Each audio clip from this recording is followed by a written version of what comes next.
First, let me say that I really love this website or this Facebook page, and I've watched a lot of the videos of you folks that have walked away, and I'm so proud of you.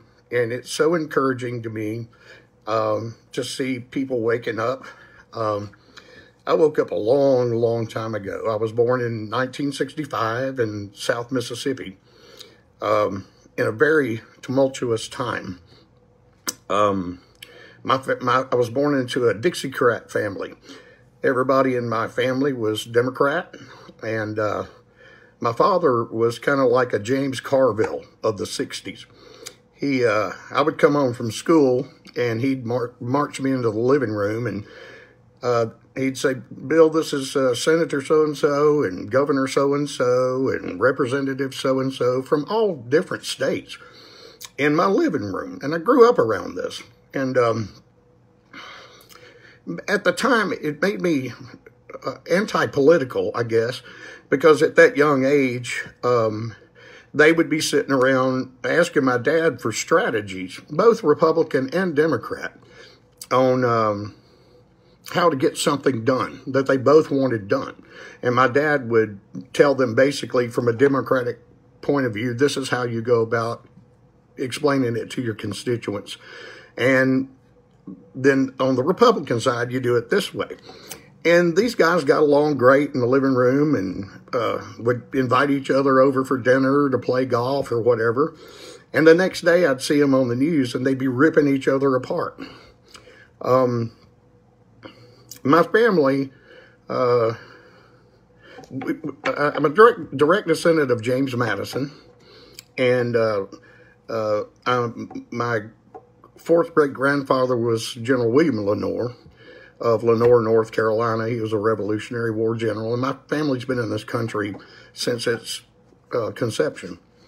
But they were all Democrats. Luckily, my parents never taught me to hate anybody. And back then, of course, on the Democrat side, it was all KKK, white supremacists, keeping the black people down. And my parents never taught me that. My father, to his credit, he was a wonderful man, but he always told me to respect everybody 100% and let them determine how much respect they're due.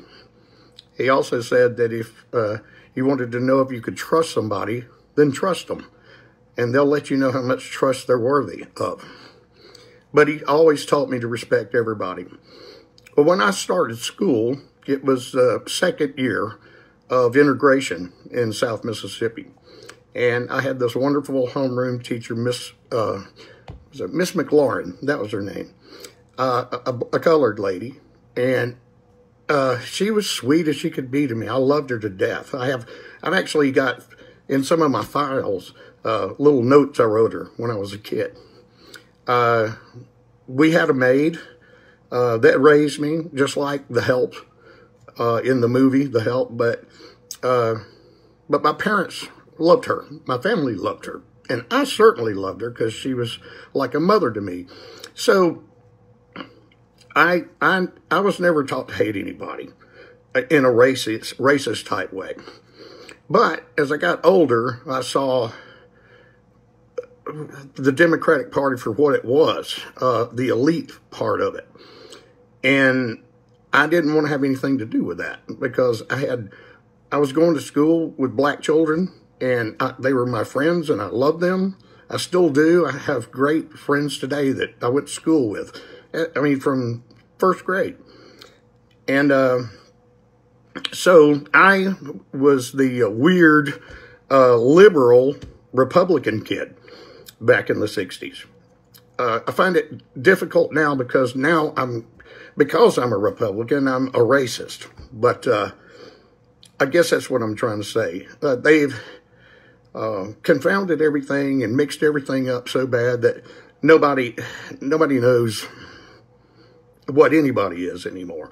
They just turned the tables around. Anyway, I guess I just wanted to tell this little story because of what I went through.